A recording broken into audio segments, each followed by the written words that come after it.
Namaste. Welcome back to Indian Stories and Traditions. This is Aruna Mandhania. I am bringing you the Karva Chauth stories today. Karva Chauth we do in the month of October, November, depending on when the lunar calendar puts it on. According to our lunar calendar, it is the Kartik Mahina, and it comes right after Purnima, the Sharad Purnima that we do right after that. So Karva Chauth is celebrated, as you all know, in most of North India, some also in the South India. Today the story that I am going to bring is what I grew up with, this story about Karva Chauth. Let's talk about how to do the puja for the Karva Chauth, right? Karva Chauth Pooja is the most simplest one that you can set up and do the puja. You take a piece of paper, draw a moon, half moon, crescent moon on one side, and a sun on the other side, a circle with the thing and a smiley sun. And in the middle, you draw a trident, the one that Shivji holds, Trishul, the one that Durga Mata holds, Trishul, that Trishul we draw in the middle. You got the message that I got too, that we are now, this prayer is going in the universe with the moon and the sun and the Trishul, the Shiv Parvati ji themselves. So this puja, that's why it's very important and it's very effective as well. So that's the paper that you have drawn on. You can put a small Om on the top, that always brings good luck. You stick that to a wall or on a board and make it stand up there. Then on a little stool or some platform, you put a red cloth, and that you can put some, if you have some wheat, whole wheat, you can put 2 heaps of whole wheat, or you can even use rice. In case you don't have wheat, you can use the rice. You put the rice, and then the karva that we made. Okay, let's talk about the karva. The karva is very simple also. You take a glass of water, or we call it lota, right? The little pot that we use in India to drink water and to do kitchen stuff. If you have that, you use that. Otherwise, you can use a glass. Put a little bit of sugar, maybe a pinch of saffron for flavor, and maybe 2 almonds in there, and fill it with water and tie it up with a red cloth if you have one, or you can just cover it with another bowl, and on top of that bowl also put something like gourd or something, put on that. So your karva is set. When do you set the karva? You set the karva before the sunset, in front of your altar, wherever you are praying, in your other place, or in the kitchen where it is nice and clean. You set up this karva, make this karva, set it up, close it and put it over there. Now comes the time for the puja, when you have done this drawing and put the platform, and you've put the 2 little heaps of rice on each side of the platform. On one side, you put this karva, okay? On the other side, you put the kalash, okay? Kalash is somewhat important in this puja. Kalash is not the one with the nariyal on top. This is just an open vessel of water. Again, the lota. If you have a puja lota, that would be perfect here. You put that kalash on the side. In the middle, you put our Ganeshji. Ganeshji, he sits on his mother's lap. That is the leaf, right? Take any leaf, any nice fresh green leaf, clean it up, and put a little betel nut if you have, or you can, if you have a real Ganeshji, perfect. Put him on this leaf and set him up right in front of this drawing that you have made, okay? And then you have all your puja samagri, puja stuff, right? The kumkum, haldi, mehndi. Mehndi is important for this one. And the rice and the gourd and the water and some flowers in your puja thali, right? That's what we do the puja with. So that's our puja setup, okay? It's very simple. You can do it anytime, like it takes 5 minutes to set up. You need a diya, of course. So the diya has a spot also. You can place it right in front of Ganeshji, or you can place it on the side. Okay.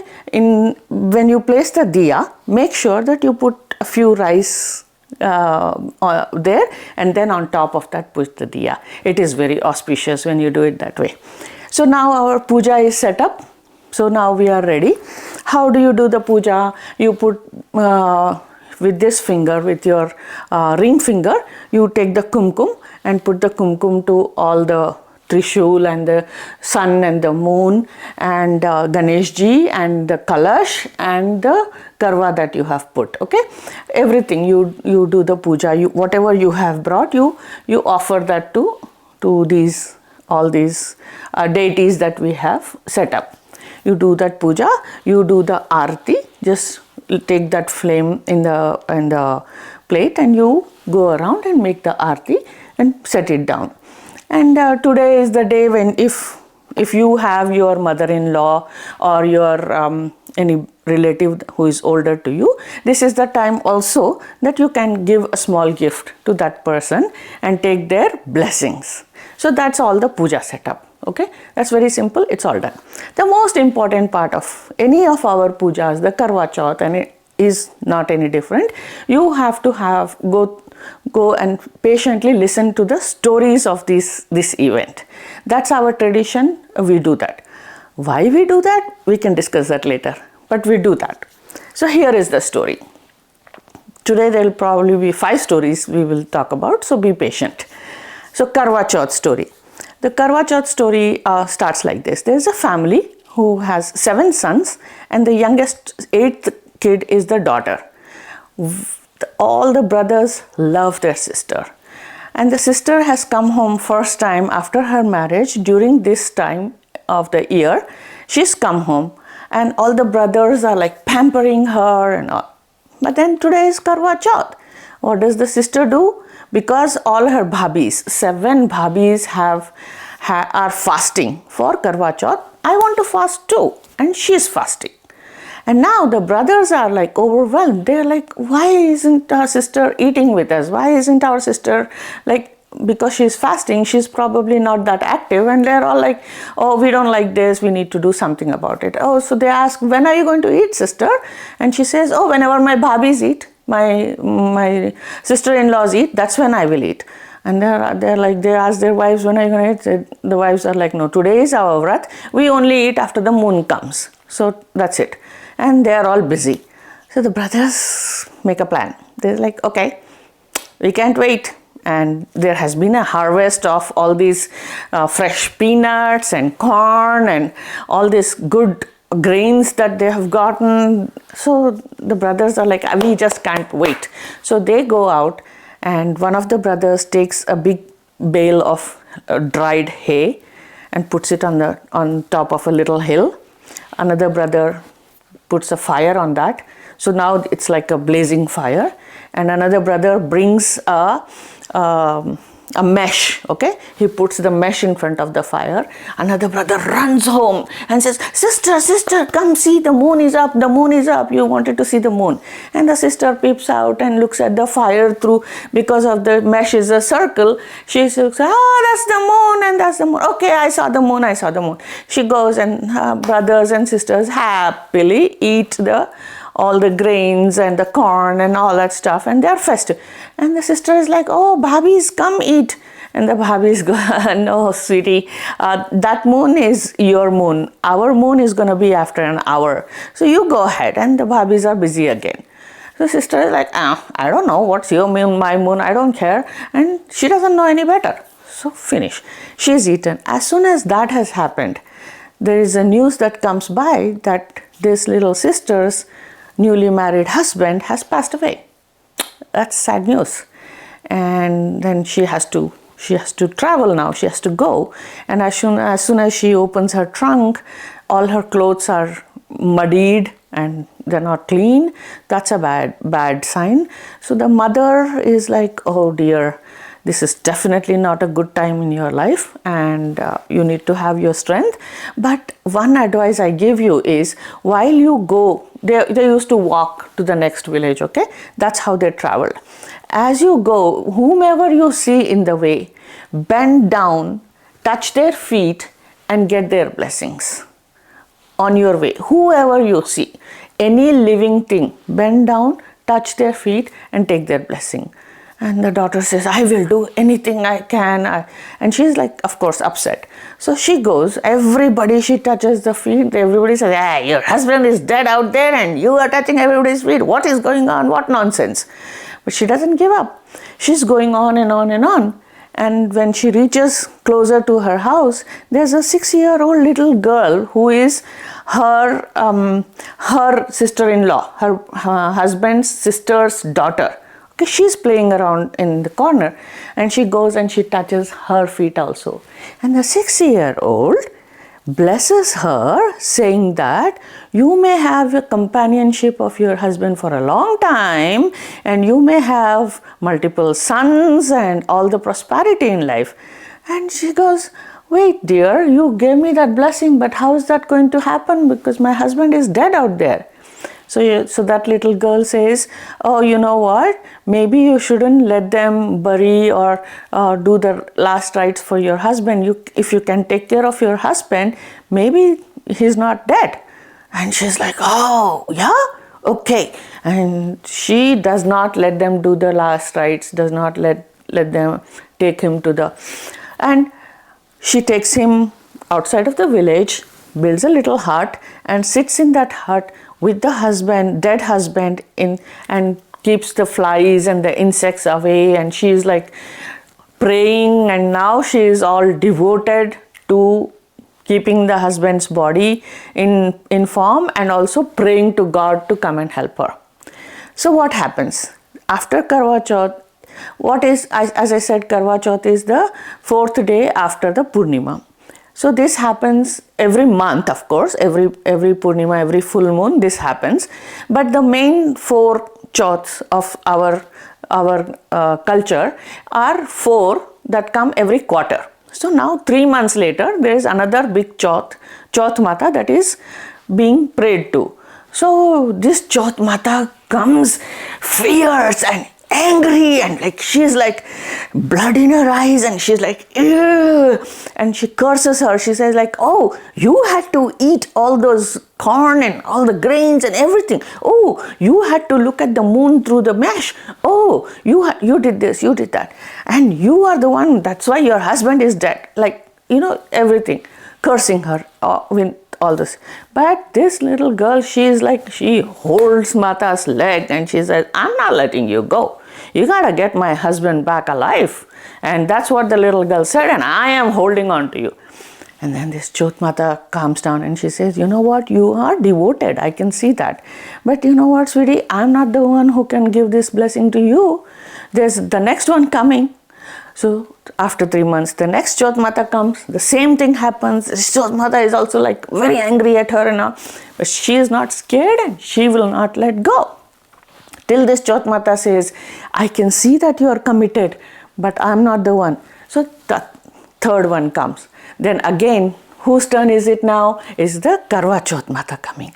Karva Chauth Mata is like fierce, angry, and she's breathing heavy, and she's like mad, and she goes and she's even like beating her, like, you are the one because you did the... And she's like, Chauth Mata, I made the mistake. I know I made the mistake. I own up my mistake. I am sorry for that, but you don't have a choice. I don't have a choice. You have to get my husband alive again. And then Chauth Mata calms down. And this girl says, you know what? The other 3 Chauth Matas that came before you said that they saw my commitment. You should see it too. And the Chauth Mata calms down and she looks and she's like, yeah, I do see your commitment and I do see your persistent. So, you know what? I agree that this was a wrongful thing that happened to you. And what Chauth Mata does is she takes her little finger, makes a little cut in her little finger and puts her blood on the body of this little girl's husband. And suddenly he wakes up and he sits up, because this is divine blessing. And he wakes up and he sits up, and Chauth Mata smiles and she goes away. So this girl is like happy, and she can't even express, and she's like extremely happy. She's celebrating that her husband is back, and her husband is like, oh, did I sleep too much? What happened here? He doesn't even know that a year is past. Anyway, But then these two are like very happy, they're chatting and all, they're talking. Then there is this one, the cowherd that comes to the jungle side to bring his sheep and his cows to graze, right? He is watching her every day and he's like, oh, she's still sitting with the dead body. Today things have changed, and she's like, oh my God, what's going on? And he comes and says, what is going on with you? You were a nice girl and now who is this young man? What are you doing with him? And this little girl says, this young man is my husband who is now alive. So please go back home and tell my family to come welcome us because we are ready to come home now. So he runs home, he informs, and everybody comes and they look at, oh my goodness. But then some villager, of course, has to have an objection to this. He says, oh, how do we know it's the same guy? Okay.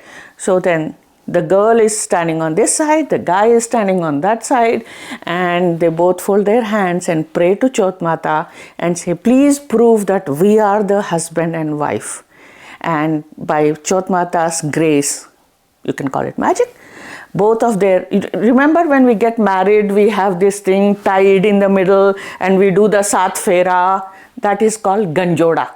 Okay, so that Ganjoda gets tied together. That means these are the two that got married in front of the fire that day. So this is the wife and husband, and that is proved that way. And everybody rejoices and celebrates.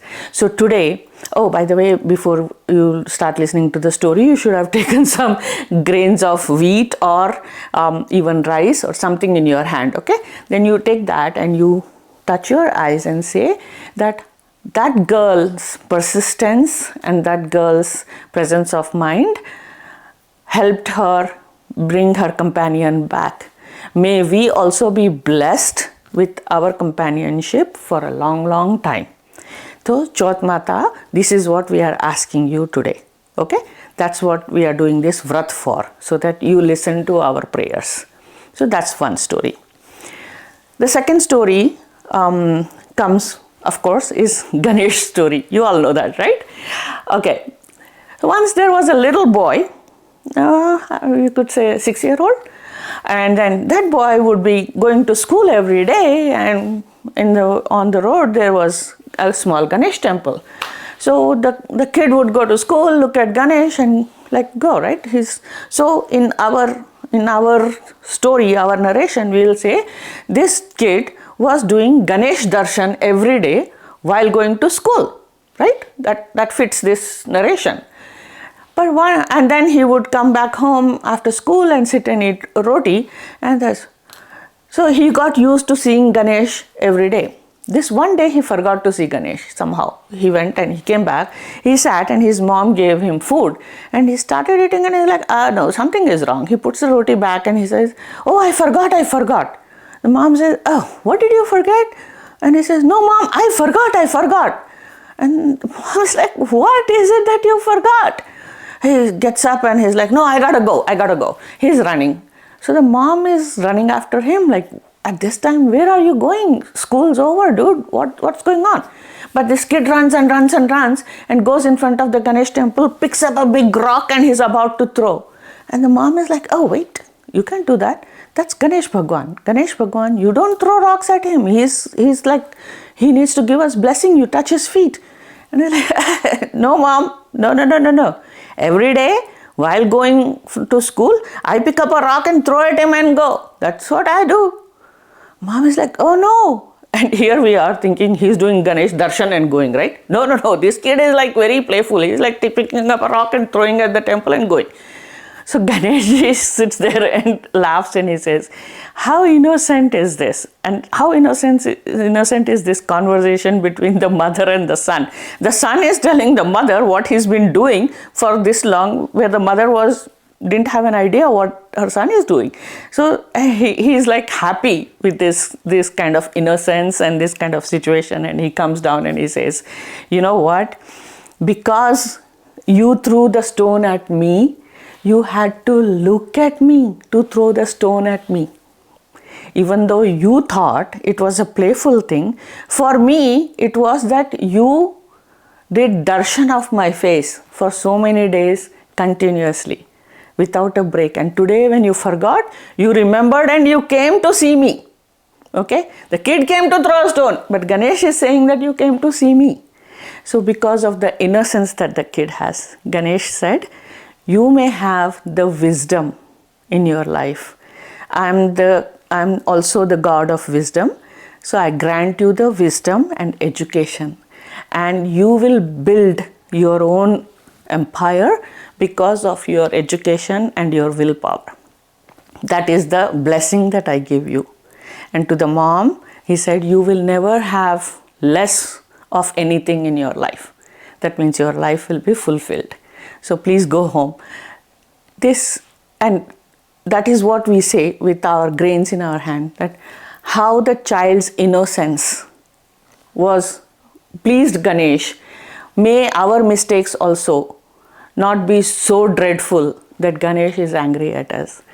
May Ganesh always be pleased with us. Even if we make mistakes, he should look at us like we are his children. That is what we pray for. Okay? So you keep your rice in your hand. So that's the second story, Ganesh story. I know. You guys are saying now it comes the Lapya Tapya story, right? Yes, of course, the Lapya Tapya story.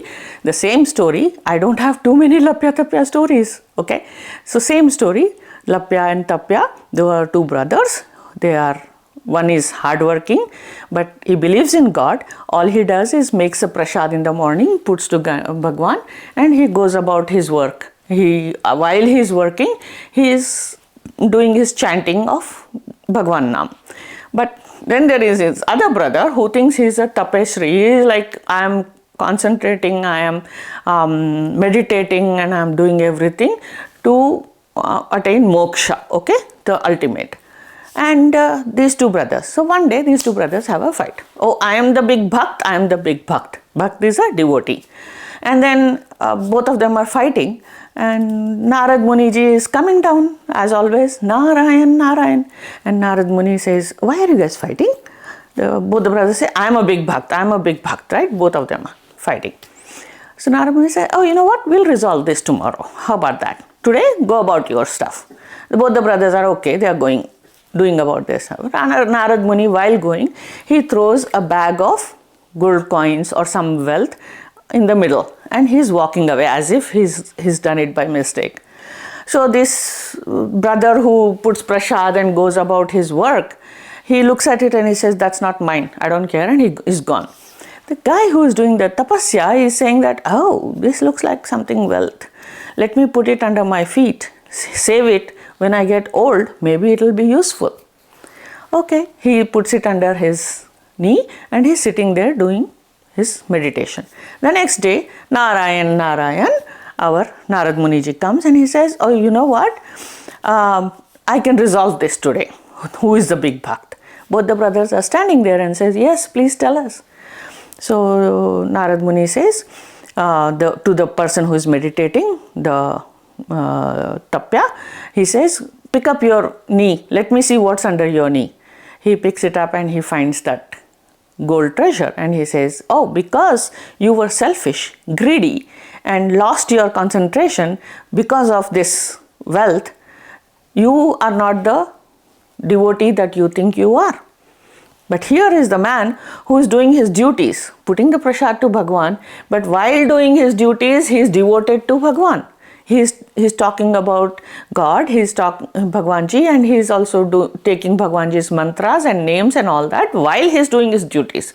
So he's a bigger bhakt in this case, okay?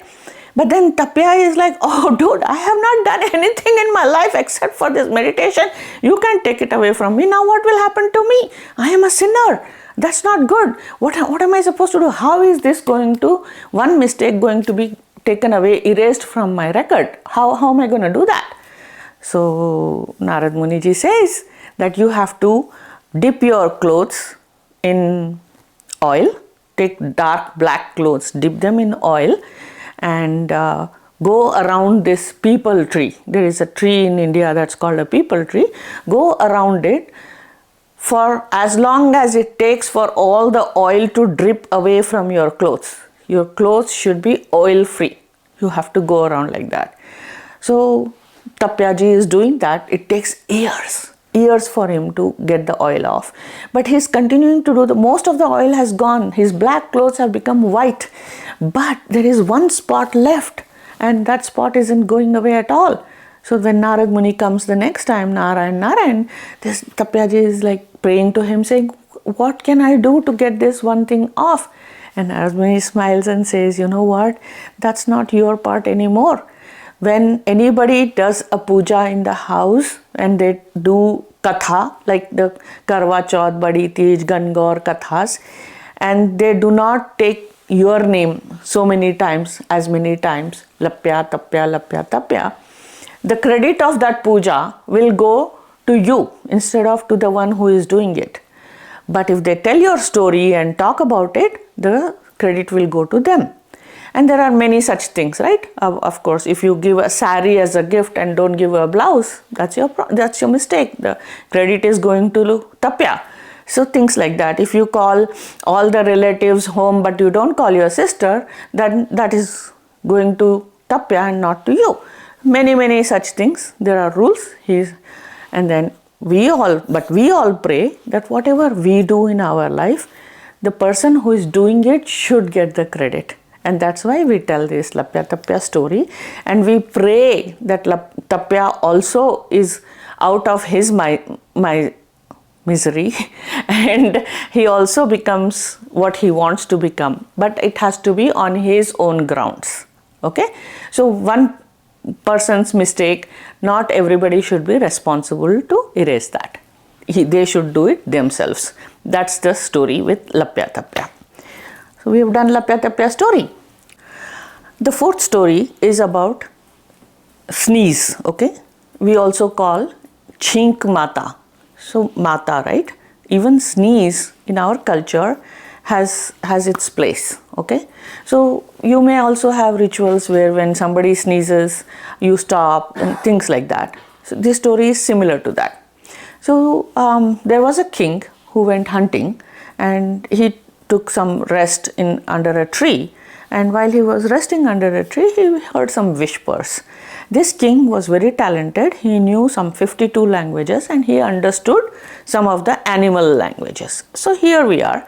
He is sitting under a tree and he hears some whispers. What are these whispers? It is a lady snake and a man snake talking. The lady snake does not want her husband to go out because she says, when you go out, these other snakes come and they disturb me and they tease me and they bully me. Okay, so don't go, I feel unsafe. So, but the husband snake says, you know what? Men can't be sitting at home. We need to go out and do our chores and do our jobs and things like that. So that's not fair. That it won't work out if I stay home all the time. So here I'll tell you, I'll draw this line and please don't cross this line and go out. Then the other snakes won't be able to disturb you, right? You can stay in and do your stuff if that bothers you so much. And the snake does that and he's gone.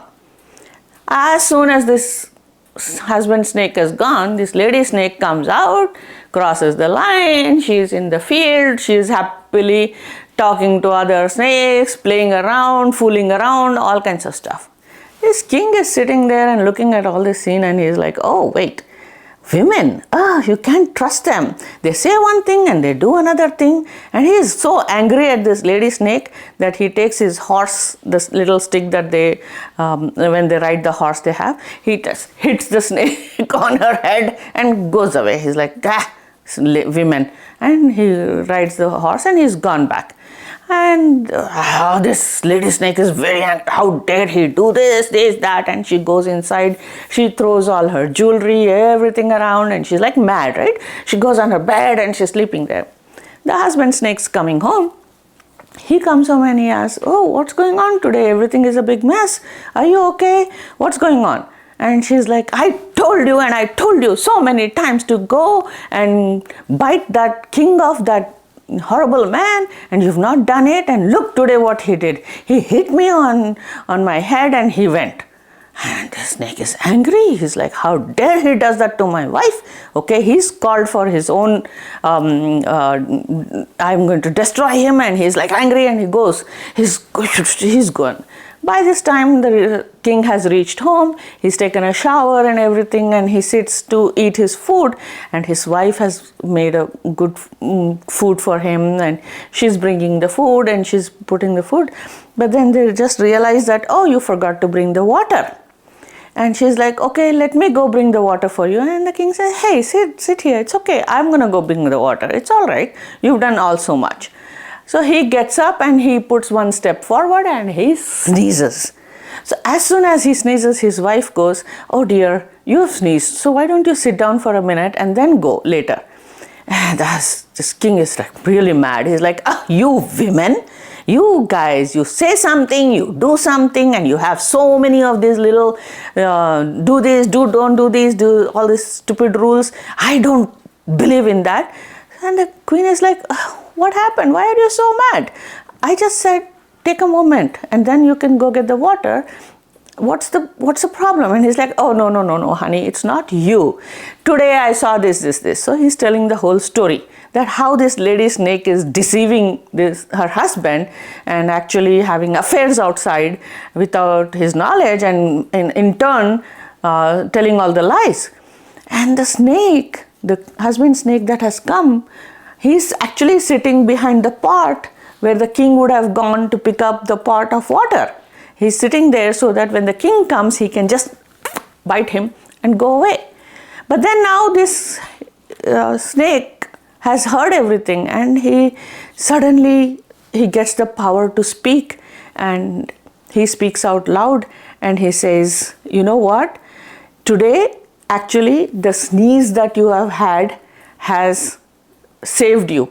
Otherwise, you would have walked right to me to pick up the pot of water and I would have bit you at that time. But count your blessings and say thank you to the sneeze that saved you, that gave you the chance to talk about what happened today to your wife, and I could hear the truth. So my wife, of course, she's going to face the consequences, but what happened here is I am saved from doing a wrong thing in my life. Even snakes do not want to bite you for wrong reasons.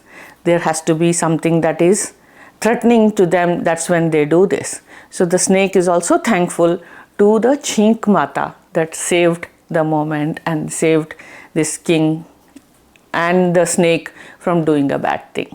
So we say, Chink Mata, we honor you. The sneeze, we also honor the sneeze, and when we sneeze, we will give it a few seconds for us to come back and then do whatever we are doing. So that's one of the stories for Karva Chauth that we talk about. Okay, the fifth story, thank you for staying with me for so long, but the fifth story is about Mr. Moon. So once upon a time, there were a brother and a sister. The sister was in a lot of financial problems and very poor. She actually worked in the brother's house. The brother was rich, well-to-do and everything. She actually worked in the brother's house to feed her kids and her husband.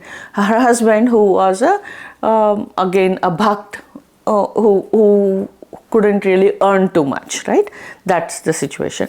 So the sister, and one day at the brother's house, there was a big party, and they said, you need not come today. So the sister was not invited and could not even come for work. But now her kids and her husband are all very hungry. So she is like, what can I do? What can I do? And suddenly when the kids are very hungry and she can't take it anymore, she takes a pot, empty pot, and she walks up to her brother's house and she's like, I will just take whatever is left and bring it for my children. And as soon as she's walking close by to the kitchen, she smells that somebody is pouring out the water, the extra water from the rice, right? That is called mand in Marwadi. So somebody is pouring out the mand, right? So she takes her pot and puts it underneath and collects all that. So that's the starch from the rice, right? So she collects all the starch, and as soon as she turns, she sees a reflection of the moon in the pot, in that starch. And she says, she talks to the moon. She says, oh, it's not like I'm stealing anything from here. They were going to just throw it away, so I'm taking it home. At least I'm going to feed my kids. Why are you looking at me like that? I'm not stealing anything. And she walks home. She walks home and she's like, oh, the moon doesn't have anything better to do. He's just staring at me. And she puts the pot on the stove, and she turns on the fire, and she's heating and she's stirring, and suddenly she's not able to stir. And she looks inside, and there is a big yellow stone in, and she's like, this moon is after me. He's doing some magic on me. I finally got something for my kids to eat, and he made it into a stone. Now what am I going to do? And she's sitting there and she's like crying and wailing, and she's really mad at the moon. And the kids come running in, mom, what happened? Why are you crying? And the mom says, oh, look, this moon is after me today. I just collected what they were throwing away. I brought it, And the kids say, oh, let's go look. The kids look and say, Mom, that's not a stone. That turned into a gold. Come see. You don't cry. Come see. The moon has blessed you. And the mom, oh my goodness, it is the stone. It's not a stone. It's a big rock of gold. And she breaks a small rock. She runs to the market, sells that rock, stone and gold, and buys lots of food, brings home. They are eating. And the next day there's a big, huge celebration. And of course, now they are rich, right? So they are living comfortable and all. So one day the brother is like, oh, what's going on with my sister down the corner? Like day before yesterday, she was begging, and now today, what's going on? So he walks down and he's like, oh, sister, what's going on? So the sister explains the whole thing to the brother and says, you know what? The moon has given us a blessing of this gold because of my patience and because of me trying to not steal. I was not stealing, and that's what the moon is, Sakshi. What do you call Sakshi? Is the witness. Oh, sorry about that. But the moon is the witness to my sincerity. And the moon smiled in the pot that I was taking for my kids, and that's how I got his blessing. So today, Karva Chauth day, when we are praying to this moon, we are also asking the moon to keep smiling on us and give us his cool blessings that is going to make us comfortable in our lives. These are the stories for Karva Chauth. And then what you do with these grains that you have, you put them in that kalash and wait till the moonrise happens. When the moonrise happens, you're going to walk out with your husband and the puja thali and something like this, right? It's called a channi. You're going to take this channi, and this is the channi, okay? But this is the channi I'm showing you, but you can take any channi, okay? Small is also fine. And a lot of times when people don't have channi, they use their pallo also, okay? That's also fine. But here is the trick with this thing. Take the diya with you and show the diya to the moon, and with the channi, you see the moon 3 times, and then your husband will be standing here or here somewhere. Then you look at your husband the same way, okay? Now we are asking, why are we seeing the moon through this? Is it because of the first story? No, it's not because of the first story. The reason we do this on Karva Chauth is, we are telling the moon that, hey, Mr. Moon, you may be beautiful and everything. You also have spots. But today and in my life, at any time, not just for you, for everybody else, I want to see only the good things. I'm going to strain all the bad things away. I'm going to only look at the good things that you have.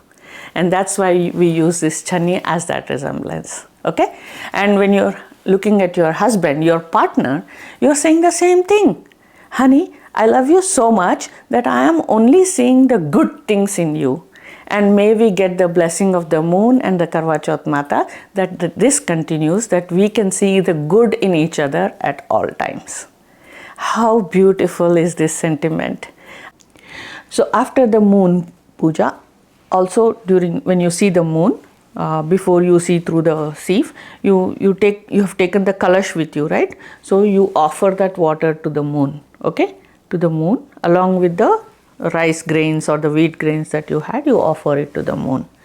And then you come back home, and that's the karva there, right?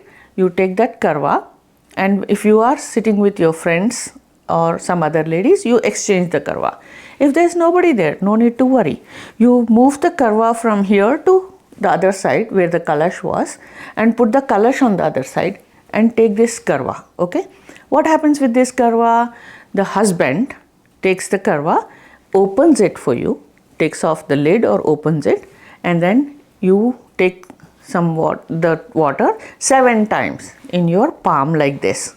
Make your fist like this and palm. If you cannot do this for any reason, it's okay. He can just put the glass to your lips, and with his hands you take that. After that, your husband can also have a sip of water. There's nothing wrong in this, but you are breaking this fast with this water, karva water. That is the significance of this karva.